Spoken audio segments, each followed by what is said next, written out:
about. Oh, come on. Your drill scores are well below failing. Once they're submitted, Starfleet Command will relegate and reassign this entire crew. So this wasn't about teamwork?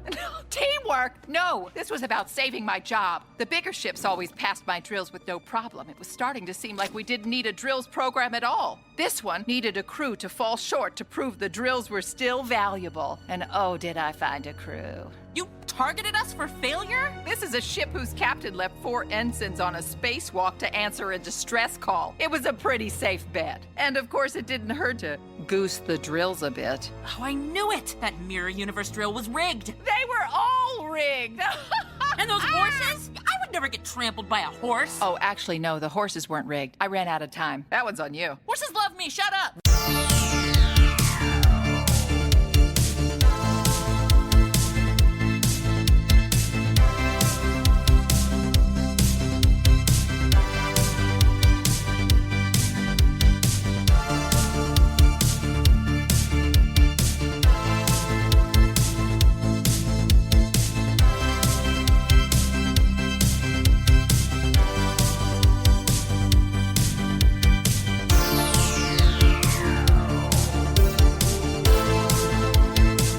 Welcome, everyone, to Deep Space Pride, a gay Star Trek podcast. I am one of your hosts, Johnson, and with me, along with his dog, is Mike Thurlow, my co-host. Mike, hi, how's it Johnson. going? I am doing all right. I am a little tired. We have a new puppy, as you saw earlier. I know. Yes. He's like cute, but annoying.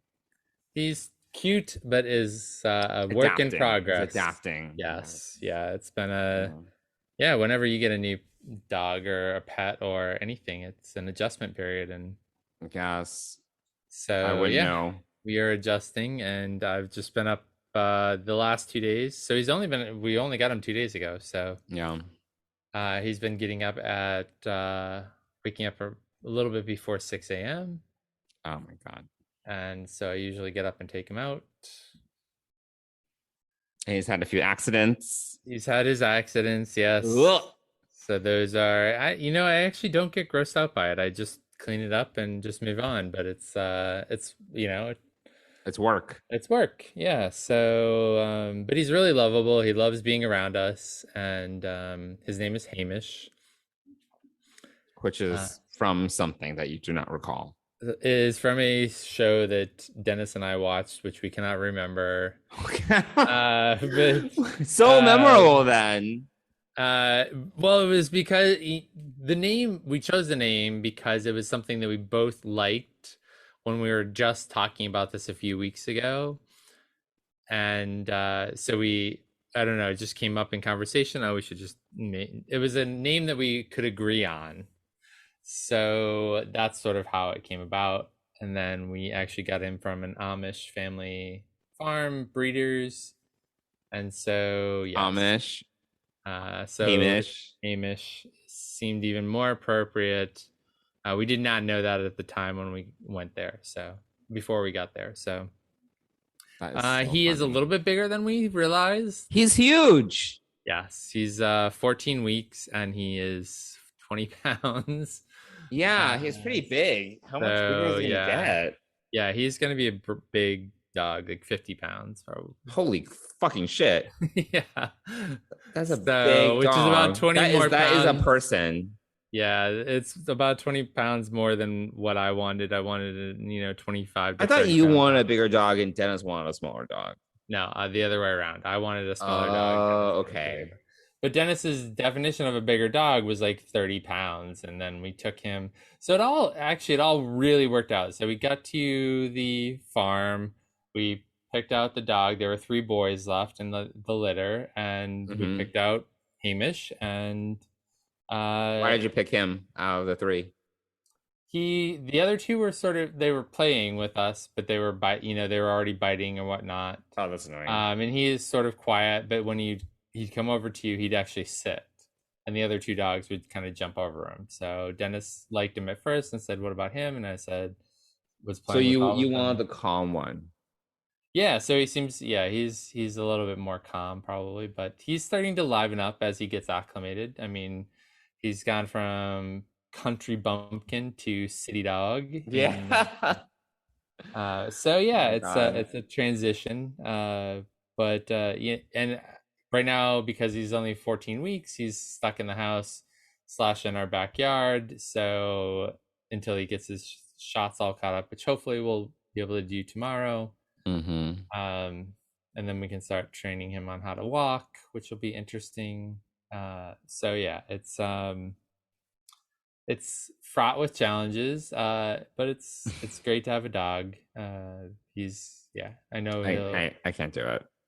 Well, it's a lot of work. I mean, fortunately, there are two of us, but on the days that Dennis is working, it's mostly me. So yeah, absolutely not. So it's a lot of work, but yeah, he's awesome. He's adorable. You can see pictures of him over on my Instagram. This is Mike's World. And yeah, worth it, I guess. Yes, worth it. It will be. I don't regret it. I mean, I don't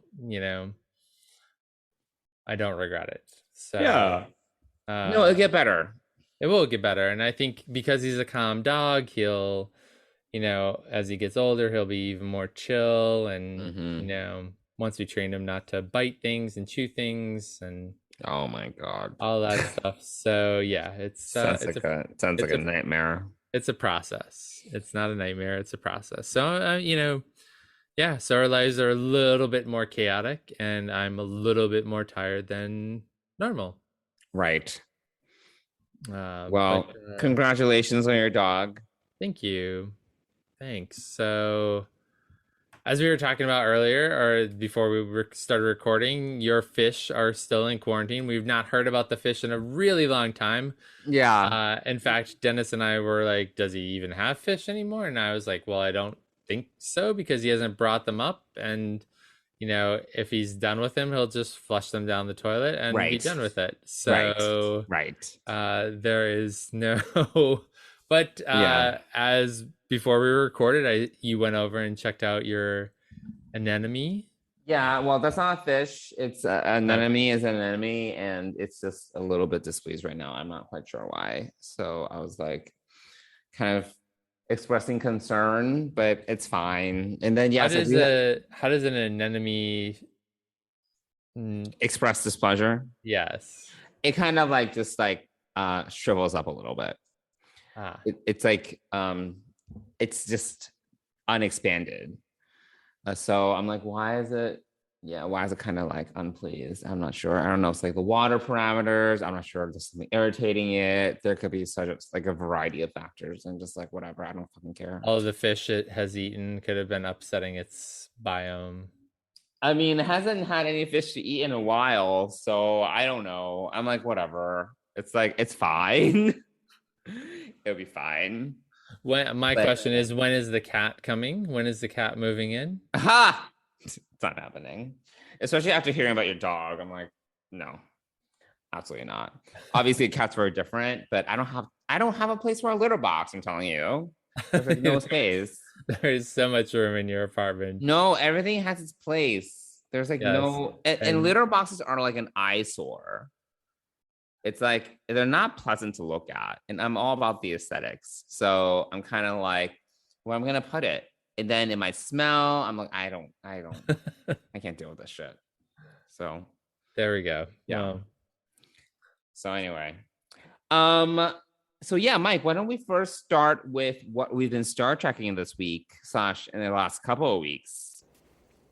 And you people, you're all astronauts on some kind of Star Trek.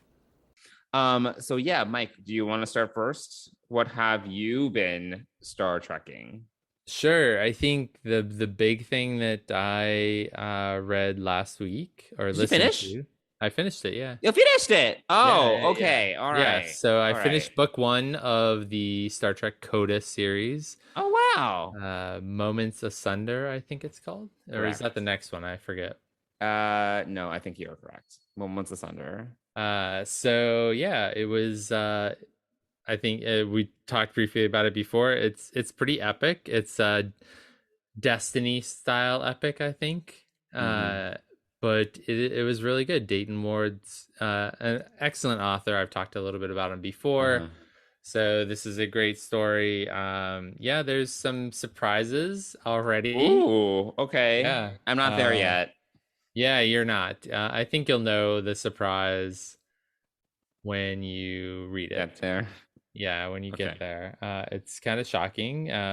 Wow. And it's sort of it just, I mean, first of all, anyone who reads this should know that there is a lot of death in this. Right. Because they're restarting the basically- timeline. So yeah, it's they're like basically a free for all.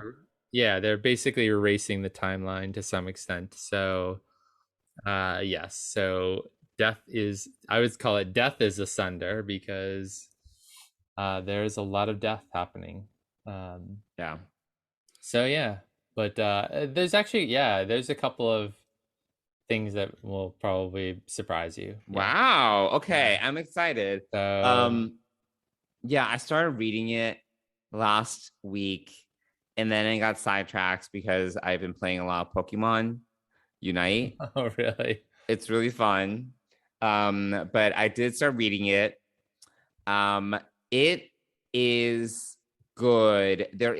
I feel a lot so you mentioned this in the last episode, but yes, there is a quick summary of all the major events that have led up to this point, but it's still a little bit what is happening because, for example, Jean-Luc and Beverly are married. They have a son. Yes. I'm like, this is a little weird.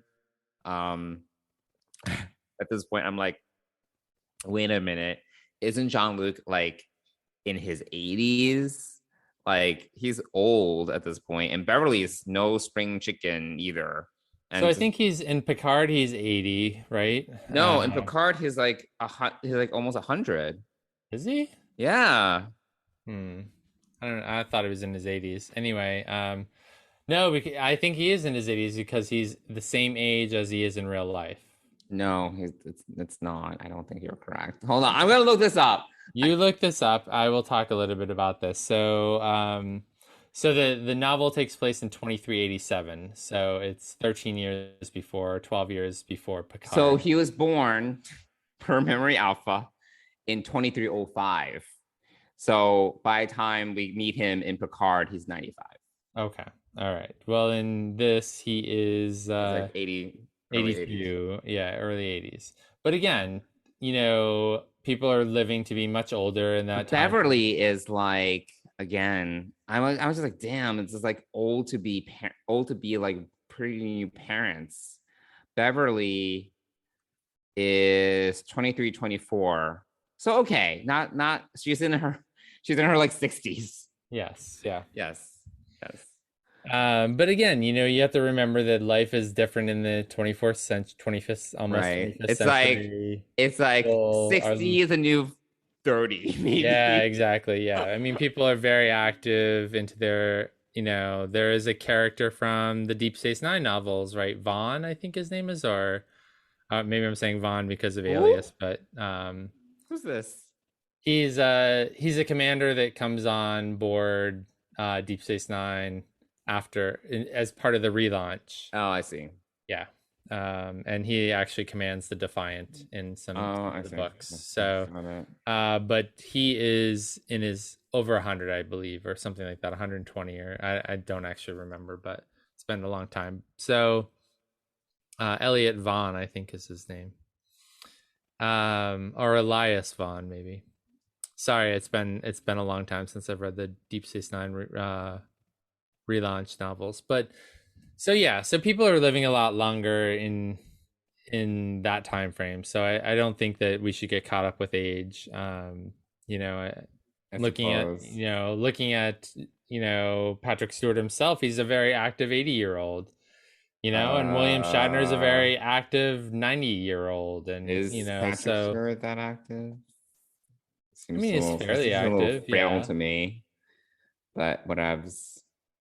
So anyway, so there is that piece. He was married to Beverly in this timeline, and they do have a son, who's named Renee, but also has Jack in there. And it's a whole mess of names. Yes, it's a whole long list of names. So so there's that.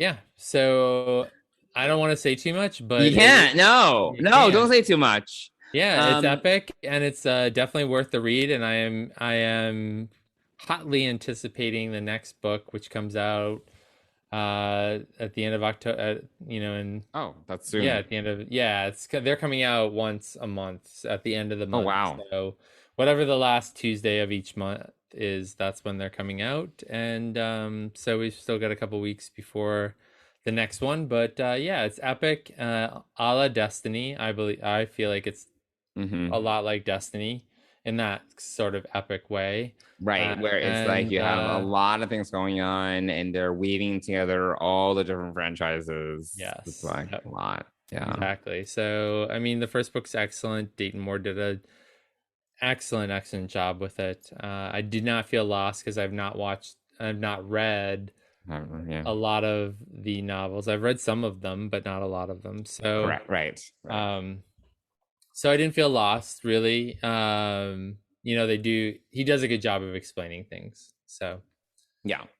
So I definitely highly recommend He it. does recap. Yeah. I've noticed Recaps. What you mentioned last week, which is like there's a quick recap weaved into the exposition. Yes. So I was like, okay. Throughout the book, not just at the beginning. So at the beginning, right. I'm like, okay, this is helpful. Thank you. Yeah. I need this. Yeah, so he does put that exposition in throughout the story. So so you kind of can keep up. So I thought it was great, and I highly recommend everybody read it. Pick it up in either paperback or audiobook or audiobook. Yeah. Yeah. So yeah, that's basically all I've trying to think, other than watching Lower Decks. That's it for me too. It's just Coda and Lower Decks, and that's it. Yeah. I'm trying to think if there are any announcements really that we've seen, but nothing comes to mind. No, we're a few weeks away from Prodigy. We're actually 1 week away from the season finale of it's all coming up very soon, and then next month we have Discovery, and then it's New Year's, and then I'll be 40, and then we'll see what happens. Right? And then I'll be eventually dead. Yes. Yes, that is correct. So that's all I've really had time to do. But it's well worth it, and I highly recommend people pick it up. Cool. All right. Well, I guess that does it for what we've been Star Trekking, because again, I haven't done much else either for my Star Trek time. So why don't we get into this week's Lower Decks episode? Excretus. Mariner, I really need to get out of here. Like now. Ooh, kind of tickles. A remarkable creature. Your design very nearly passes as human. I am human? Oh, well, then you need to drink more water. Your skin is a mess. But still, I think I should add your biological distinctiveness to our own. It's kind of our thing. Are you sure? Because I've got hay fever and acid reflux. Adding me might result in a net negative for the collective. Yeah, so the title, I didn't really get it the first go around, and I paid attention the second time I watched it, and I get it now. It was kind of it doesn't mean anything, and it's literally just based on one line. Yeah, so, exactly. Whatever. Yeah. But why don't you start off? Why don't you tell me what did you think of Excretus? Yeah, I really liked this episode. I thought it was really strong. I thought that I think the thing that I liked most about this episode is that it was one cohesive narrative that included all our characters. I think that and I would compare this to season 1's Veritas, because it was like just one narrative through a line that everyone took part in, and you had like some almost like montagey moments, but it was still all tied together, and I really like that. I feel like that's been something that we've talked about this in other episode reviews, but sometimes we get bogged down with like too many storylines, A, B, C, And then retreads, and a right? half. Like, yeah, and sometimes retreading similar plot lines and stuff. Yeah. But I thought that this was this was a great episode in that it just did a really great job of having all our characters kind of centralized into one plot. So again, we had these little small tangents, but I thought that it was great. It was funny. It was like well edited. It was like it was fast. There were quick cuts, quick moments, and I actually there were a few moments where I really laughed out loud, and I did not expect Alice Krige, however you say her name. That Alice was a Krige, pleasant surprise. yeah. I didn't even like. I was like because like I when the Border Queen appeared and she has such a distinctive voice. I was like, wait, is that her? She has a very distinctive way of talking that I was like, wait, this sounds so familiar. Is it her? And yeah, it was great. She had a guest spot, so I thought that was awesome. Yeah, I was really happy that they got her to do that. I mean, I recognized that voice right away. Right. I was like, what? It's kind of smooth, husky, sensual, like devious, all in the same breath. Yes. I mean, yes. But it's a deeper, it's not a higher pitched voice. It's like a sort of a lower, deeper, right. Freaky. But not as much as Christian / Avasarala, who sounds like she smokes 80 packs of cigarettes a day. Yes, yeah, no, not that deep, but definitely that's another level. That is another level, and I love her voice too. Though. Yeah, she has a great voice as well. But no, but I thought this was great. Yeah, what did you think? What were some of your favorite moments? Yeah, I think that so far this is probably my favorite episode of the season. It really ticked off a lot of things for me. One, I liked your, just like you, I liked the one cohesive storyline. I liked how it brought the crew together. So the lower decks with the upper decks. I loved Boimler in this episode. I mean, I just, yeah, for me, Boimler is really strengthening his character. And I think that's been like a slow progression, but it's sort of stepping up. If you notice over the last couple of episodes, he's getting accolades from like Ransom and and you mentioned this in the last episode. I feel he needs to get promoted soon. I think so. Because Freeman was like, he's one of our best, and I was like, and then Mariner was like, he is, and I was like, no, he's very competent. He's getting recognized, and so I thought this was a great and yes, he gets recognized at the end by the captain and everyone, but I also think that even on his own in this story, just the way that he kept on going, like hit me, like kept on, like even when it only went up 1%, he kept on doing it, like he was gonna get a perfect score. Right. And then he had to give it all up. He got to 100% and then had to give it up to save the crew. But there were, I think his storyline in this was my favorite, and I love the growth and development of him. And I think that remark to Mariner that he's that she says that shocks Mariner is that he's one of the best. That I don't know, I'm foreseeing possibly some changes for him next season, maybe becoming again a lieutenant. But I think it's earned. Like this time it's earned, right? This time it's not earned it in season 1, didn't he? I don't know if he, earned. I think he's worked. Then if he earned it in season 1, I think he's worked for it in this season. He's definitely stepped it up against Mariner. He's growing, and I love it. I agree. So I think out of all the characters, you're seeing the most growth from him as a lower decker than anyone else. Mariner's sort of playing it the same. Tendi is still trying to get in the good graces of Dr. Tiana. And Rutherford's just kind of, I don't know, he's almost kind of static. He's kind of like still. Yeah, I wouldn't say he's coasting, but he's comfortable where he is. Yeah, I feel like but I feel like he is coasting to some extent. You think so? A little bit. I think that he's still like, we still see a part of, like, we still see him, his like passion for engineering. Yes, you know? Definitely he has a passion for engineering, no doubt about it. I just think that he's sort of, I don't know. I mean, I get it. You know, he had to lose his memories and everything, but I also think he lost something of himself in that process too. Really?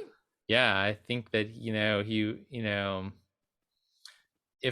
maybe his confidence a little bit, his just, I feel like he acts like he's been playing catch up, trying to rebuild memories, but I don't know, I just feel like he's really coasting. I love the character, don't get me wrong. I love Rutherford. I love the buddy with him and Boimler. I love his engineering prowess and just how he likes to do things, but I really think, and I love Ernie Cadero, right, who plays him, who does his voice. I think he's great too. So I think I told you on Star Trek Day, I have a little bit of a crush on him. I think he's that. Yes, I recall. He's that good. So yeah, I think for the most part he's coasting. So I really see Brad like on this upward trajectory, and right. I think I agree with you. I don't think again, I think Mariner is a different story, but I don't think that either Tendi or Rutherford are particularly ambitious. Tendi does. I feel Tendi is more she's getting over her own insecurities and she wants to be more vocal. Like I feel she's like trying to, like we've seen that, like she's trying to improve herself and be more recognized, but I don't necessarily think it's because she wants to get promoted. It's because she's trying to learn to be more assertive and trying to overcome her inhibitions, right? Rutherford is just kind of this like happy-go-lucky. I don't know if he's, because I can relate to that in a certain extent where, sometimes I like to just focus on my work, and part of me, and I had to learn to be more assertive in terms of being recognized. But I used to be, at a certain point in my career, I used to kind of just focus on my work and do it well and expect that if I am doing it well, that people will see it and I will get promoted, versus someone like Boimler, who we see this in the next episode. He's like, oh, I got a network, I got to spend time with certain people. We've seen this in the past as well when he was hanging out with the red shirts. He's more the type that he's not only trying to do his job well, but he also feels like he needs to make certain connections and he needs to be with the right people, where he is ambitious, but I don't see that from Tendi and Rutherford in the same way. Yeah, I think that's a good way of putting it. So so there's just so much about this episode to love, though. I mean, Mariner goes through 3 or 4 different simulations. Oh, that was really funny. So even her, I'm kind of shocked that she failed all of them. I thought that there would be one where she would sort of figure it out, but then you learn later on that it was all kind of a setup anyway. Right. So we really don't know how she would have done had except for the horses. The horses was just her not doing well. The horses. Yeah, that's right. Else, that's right. Apparently, everything else was kind of it was kind of rigged. Yeah. So there's that. I did really I loved the Rutherford Star Trek II. The needs of the many exercise. Yeah. and then seeing the ship blow up, that was really great. Tendy's experience was just all kind of it was from it's from Next Generation, but but I felt like that scene no, what's the name of the episode? Ethics. There we go. Ethics. I think that whole scene was done for complete humor, really. Oh yeah. So yeah, I think, and then seeing the upper deckers, the command crew, having to stack crates and not do anything and not be able to help, and I thought I loved Rutherford, Tendy, and Mariner having lunch in the captain's ready room with all the food, and it was just seeing the command crew sleeping in the lower decks. I mean, it was just it was so filled with so many great scenes that I don't know the Pendronian. Sherry, I've never seen the animated series, so it's completely unfamiliar to me. Yeah, so I've never watched the complete series of the animated series, so that was kind of the villain of the episode, so to speak. But I also really liked how Mariner and Freeman came together, and so there was that piece, and there's just there's nothing that I can think of in this episode that I really didn't like. Like, I just enjoyed it from start to finish.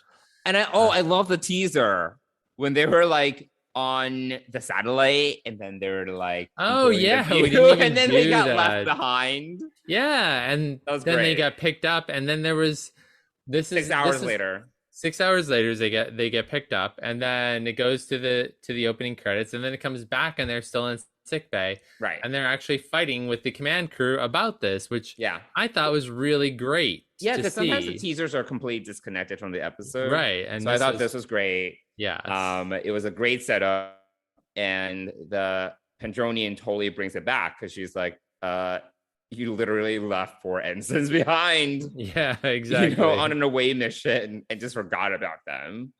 And there is a certain truth to what she was saying, where this crew is very much not the best. They're not, they're just not. They're not the best.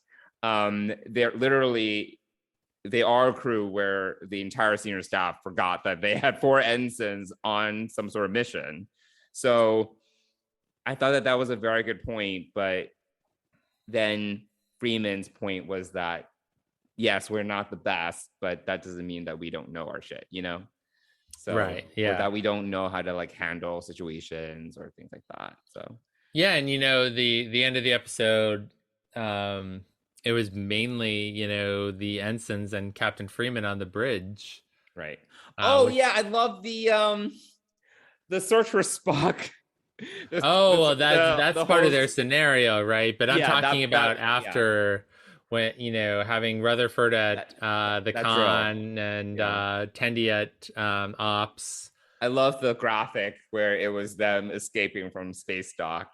Yes, and they didn't even make it out of space dock. They couldn't. That was perfect. I was like, this is literally this crew. They can't even make it out of space dock. Yeah, that was actually another great scene. Yeah, I mean, this is an episode I will definitely go back and watch again and again, just because it's so enjoyable.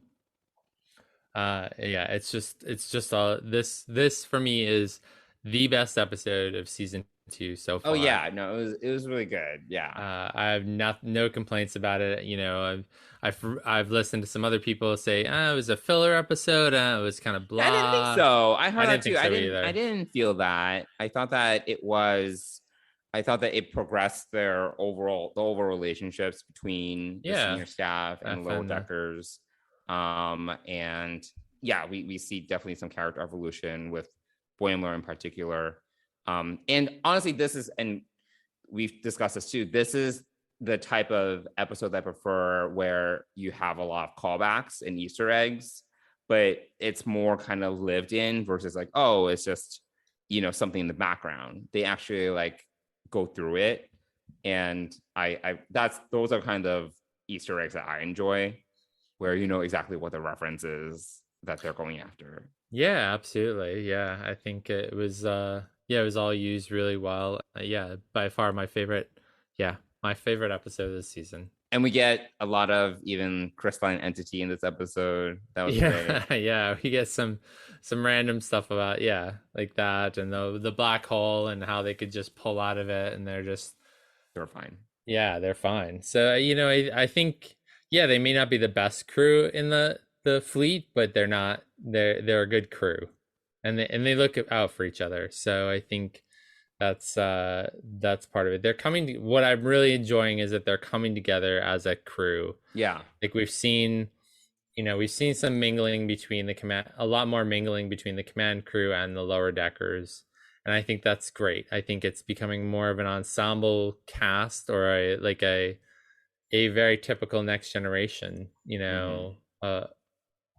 crew. So type crew. And so yeah, I'm enjoying the way that this is progressing as a season. And so I didn't feel like this was filler at all. And also, what the thing is, the arc of the season, this isn't necessarily a show that I think has a complete arc. Yeah, we have the Packleds, right. That's sort of this overarching like villain, or, causing trouble in their sector or whatever. But for the most part, these are really just like Next Generation. They're episodic in nature. You don't, out of a 10 episode season, maybe you might think this is filler, but I don't think this is. Yeah, that's assuming that you think that the 10 episodes is a complete arc, and rather than an arc, I just see this as a progression. And I haven't really enjoyed. This is the first episode where I've enjoyed it start to finish, but I really feel like there have been some hits and misses in this season. Yeah, definitely. So I feel like we're coming up to some hopefully these last 3 episodes are, payoff for the whole season, but also just brings what I feel like Lower Decks can be and can become. Like I almost feel like I almost feel like this is their first season of, like if how everyone's first season kind of sucks or whatever. I feel like this is their second season is actually feeling more like they're like a typical Star Trek first season. I mean, it's usually worse, but I mean, there were definitely hits and misses in the season. But say if I compared it to TNG season 1, I thought this is better. So, but no, I agree with you. I wouldn't mind, honestly, if every episode was like this. I think that would be awesome if they didn't try to honestly try to cover so much and try so hard to kind of give everyone disparate storylines and things like that. But yeah, I mean, I could definitely use more episodes like this. So I thought it was great. Awesome. Cool. All right. I think that does it for this episode. So we only have 2 episodes left. We already watched episode 9, but we're going to talk about it next week. Right. Yes. So everyone will just have to wait until we do that. In the meantime, Mike, did you want to talk a little bit about our sponsor? Yeah, absolutely. So as everyone I'm sure knows, Fansets is our exclusive sponsor of Deep Space Pride and the Trek Geeks podcast network.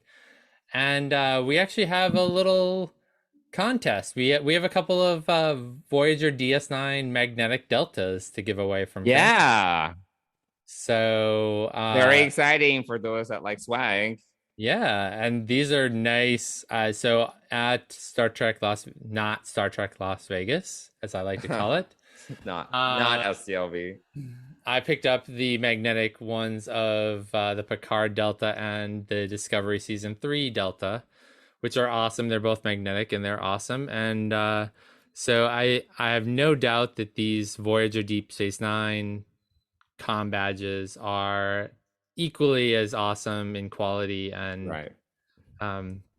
In fact, this was I think they... Wait, where's your pin board? Is it still behind you? Oh no, I took it down I had to do a Zoom that I needed a clean background. Oh, okay. I was like, where'd it go? Yeah, I forgot to put it back up. But they're just right over there, out of the shot. Okay. So I needed a clean shot for this interview I did. Oh. So we're gonna run a little contest for the next week. Mm-hmm. So, and this is sort of a ripoff a little bit of StarTrek.com, but we would like you to respond to our social post for this episode and tell us what simulation or / drill you would like to be a part of. And it can be one of the ones that was covered in this episode of Lower Decks, or it can be another one. And if you want to freeze frame the beginning of the drill scene, you'll see up on the board there are a bunch of different scenarios that they were offered. So you mean in the actual episode. Yeah. Okay. So, but we'd love to hear from our listeners as to which one, and we will randomly pick two people that respond to that on our social media that live in the US.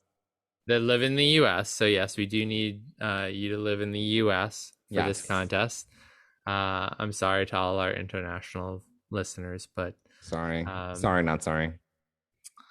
So definitely reply to our Instagram and Twitter posts on this episode, and which will be coming out tomorrow, Friday, October 8th, and will run until next Thursday night at midnight Eastern time, which is October 14th.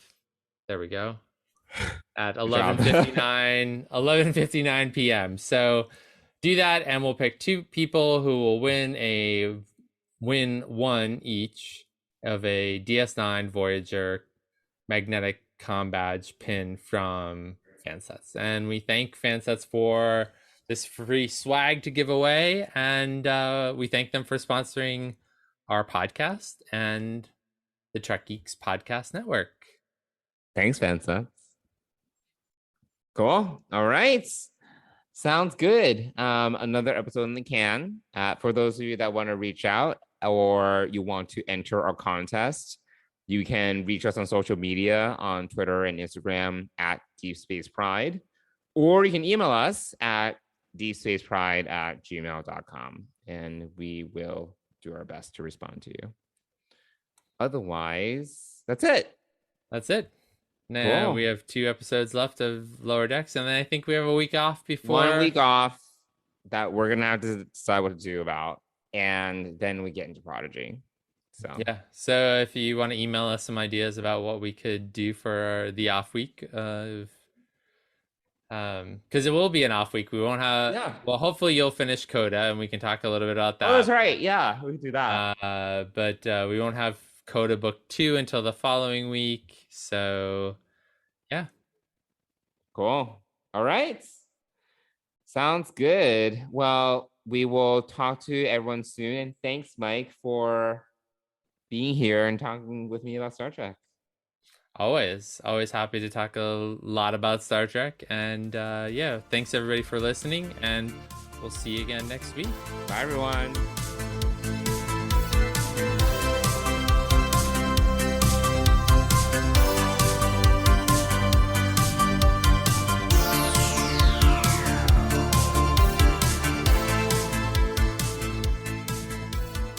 Deep Space Pride is a production of Coconut Media Works. Executive producers Bill Smith and Dan Davidson. For more great Star Trek discussion, discover the other shows of the Trek Geeks Podcast Network at trekgeeks.com, or find us in Apple Podcasts, Spotify, or your favorite podcast app.